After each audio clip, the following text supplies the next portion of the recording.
एक जंगल में सिम्बा और वीरू नाम के दो शेर रहा करते थे। सिम्बा बिल्कुल काले रंग का और नासमझ था, लेकिन वीरू बड़ा होशियार और दयालु था। वो सभी जानवरों की अपने पिता की तरह ही देखभाल किया करता था। वीरू अपनी पत्नी और अपने बेटे शेरू के साथ खुशी से रहता था, लेकिन सिम्बा किसी भी जानवर का शिकार कर लिया करता था। सभी जानवर सिम्बा से बड़े परेशान आ गए थे। तब एक गाय वीरू के पास जाती है और कहती है, अरे अरे वीरू भाई, तुम्हारे भाई हमें बड़ा परेशान करते हैं। वो किसी भी जानवर का शिकार कर लेते हैं। तब वीरू सिम्बा के पास आता है और कहता है, अरे सिम्बा, यह तुम क्या कर रहे हो? आखिर तुम जानवरों का शिकार करना कब छोड़ोगे? आगे से तुमने ऐसा किया तो अच्छा नहीं। वीरू के इतना रोकने के बावजूद भी सिम्बा जानवरों का लगातार शिकार करता रहता है। अब सभी जानवर उससे परेशान होकर फिर से वीरू के पास जाते हैं और उसकी फिर से शिकायत लगाते हैं। तब वीरू सिम्बा को बुलाता है और गुस्से में बोलता है, सिम्बा, तुम्हें मैंने प्यार से बहुत समझा लिया है, लेकिन तुम्हारी समझ में बिल्कुल नहीं आता। तुम अभी के अभी यह जंगल छोड़कर चले जाओ, नहीं तो आज ये सभी जानवर तुम्हें जान से मार डालेंगे। तब सिम्बा गुस्से से वो जंगल छोड़कर चल देता है। कुछ दूर जाने के बाद सिम्बा को दूर खड़े 3 रंगीन शेर देख रहे थे। अरे भाइयों, ये तो वीरू का ही भाई सिम्बा है। ये तो बड़ा गुस्से में है। चलो चलकर पूछते हैं आखिर क्या बात है। तब वो तीनों सिम्बा के पास जाते हैं और बोलते हैं, अरे अरे सिम्बा भाई, क्या बात है? तुम इतने गुस्से में क्यों हो? मुझे मेरे भाई वीरू ने जानवरों के साथ मिलकर जंगल से निकाल दिया है। वो खुद को बहुत होशियार समझता है।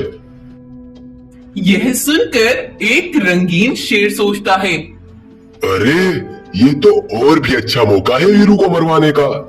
अरे सुनो सिम्बा भाई, वीरू ने तुम्हारे साथ बहुत बुरा किया।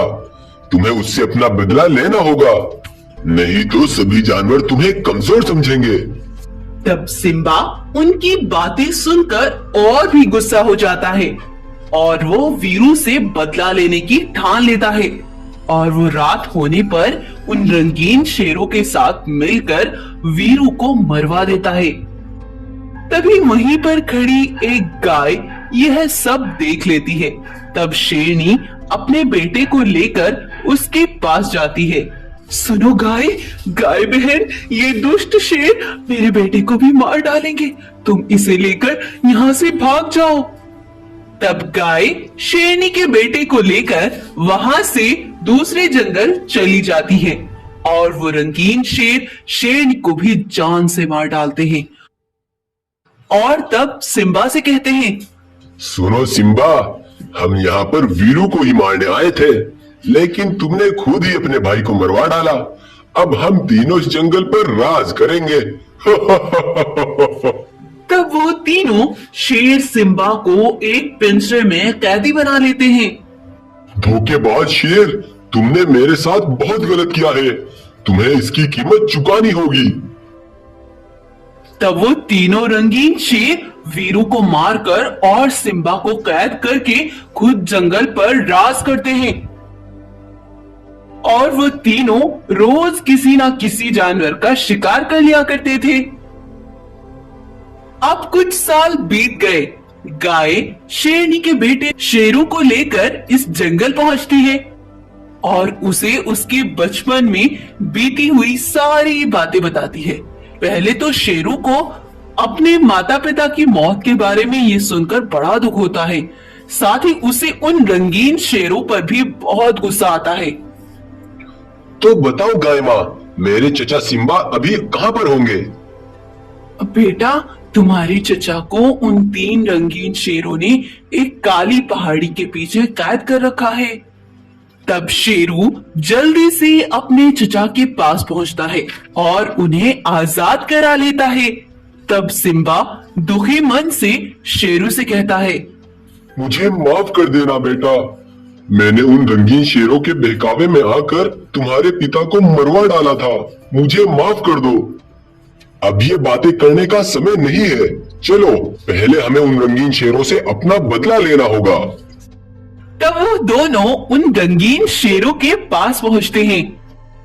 रंगीन शेर, अब तुम्हारा ऊपर जाने का समय आ गया है। अब तुम्हें अपने किए की सजा भुगतनी होगी। तब वो दोनों मिलकर उन तीनों रंगीन शेरों को जान से मार डालते हैं और उनसे अपना बदला लेकर चचा भतीजे जंगल की देखभाल करते हैं और सब फिर से ठीक हो जाता है। इस कहानी से आपको क्या शिक्षा मिलती है? इस कहानी से ये सीख मिलती है, हमें कभी भी किसी के बहकावे में आकर अपनों के ऊपर से भरोसा नहीं उठाना चाहिए।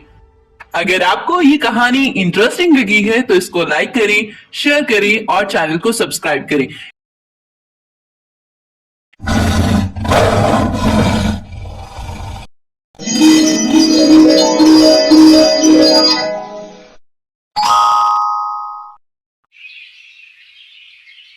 जंगल में एक शैतानी शक्तियों वाला शेर उतरता है। उसके अंदर बहुत ही खतरनाक और ताकतवर शक्तियां थी। उसके अंदर 20 जवान शेरों जैसी ताकत थी। तब वो शेर जंगल में आगे बढ़ता है और मासूम जानवरों पर अपनी शक्तियों से हमला करके उन्हें जान से मार डालता है। वहीं पास वाले जंगल में 3 रंगीन शेर रहते थे। वो तीनों बड़े ही दुष्ट और खुदगर्ज थे। वो हमेशा अपनी गुफा में ही पड़े रहते थे। उन्होंने एक बाघ को अपना सेवक बना रखा था। वो जबरदस्ती बाघ से पूरा दिन काम करवाया करते थे। बाघ ही उन नाकर्वों के लिए भोजन लाता और उन्हें निकम्मों को बैठे बिठाए भोजन कराया करता था। एक बार बाघ उन रंगीन शेरों से कहता है, सुनो शेर, मेरी तबीयत आज ठीक नहीं है। मैं 2 दिन के लिए अपने घर जा रहा हूँ। नहीं, तुम कहीं नहीं जाओगे, और अगर तुमने यहाँ से भागने की कोशिश की तो मैं तुम्हारे बीवी बच्चों को जान से मार डालूंगा। बाघ बेचारा बेबस था। वो अपनी ऐसी हालत में ही उनकी सेवा करता है। ऐसे में बाघ और उन रंगीन शेरों के जंगल में ही एक सोने का जादुई दरवाजा उतरता है, जिसके अंदर से एक सफेद शेर निकल कर आता है। तभी सफेद शेर को बाघ दिखाई देता है। तब सफेद शेर बाघ के पास जाता है। सफेद शेर को देख बाघ बोलता है, अरे अरे शेर भाई, आप कौन हो? मैंने तो आपको यहाँ पहली बार देखा है। हाँ, तुम सही कहते हो बाघ, मैं यहाँ पहली बार ही आया हूँ। मैं एक जादुई शेरों की दुनिया से आया हूँ। अब से कुछ दिन पहले हमारी जादुई दुनिया में एक साधारण शेर आया था। वो बहुत उदास मन से हमारे राजा शेर की गुफा पर गया और शेर महाराज से बोला, महाराज महाराज, मैं बहुत बीमार हूँ। मैं अपने लिए 2 वक्त का भोजन भी नहीं ढूंढ सकता महाराज। कोई बात नहीं शेर, तुम हमारे साथ रहो। यहाँ तुम्हें किसी चीज की कमी नहीं होगी। बहुत शुक्रिया महाराज, मैं तुम्हारा ये एहसान कभी नहीं भूलूंगा। महाराज शेर ने उसे अपनी जादुई दुनिया में तो रख लिया, लेकिन उन्होंने उससे ये नहीं पूछा कि आखिर वो हमारी दुनिया तक पहुंचा कैसे।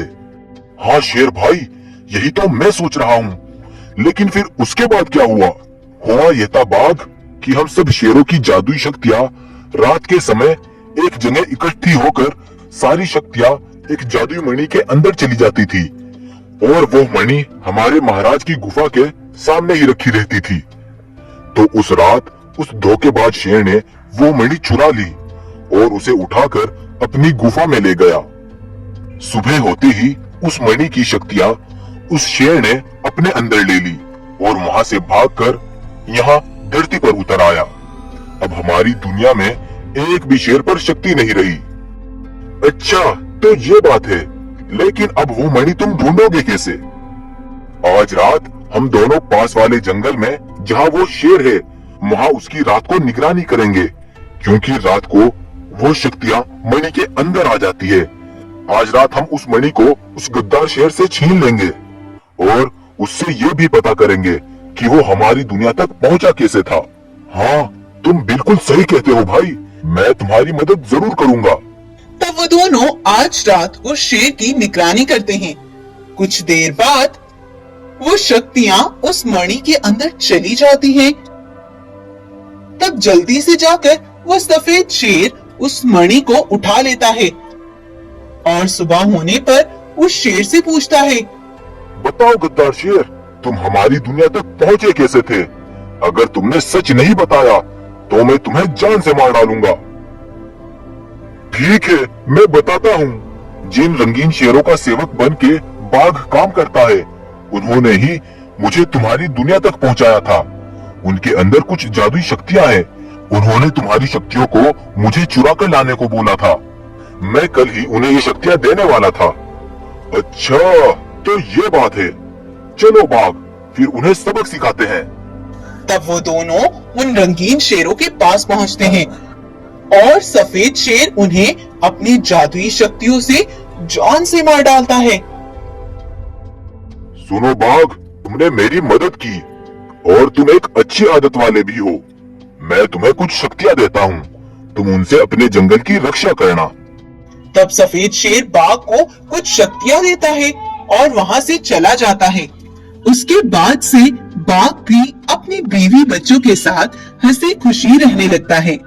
तो अगर आपको आज की हमारी कहानी, ये स्टोरी अच्छी लगी है तो हमारी इस वीडियो को लाइक कीजिए और हमारे चैनल को सब्सक्राइब जरूर करें।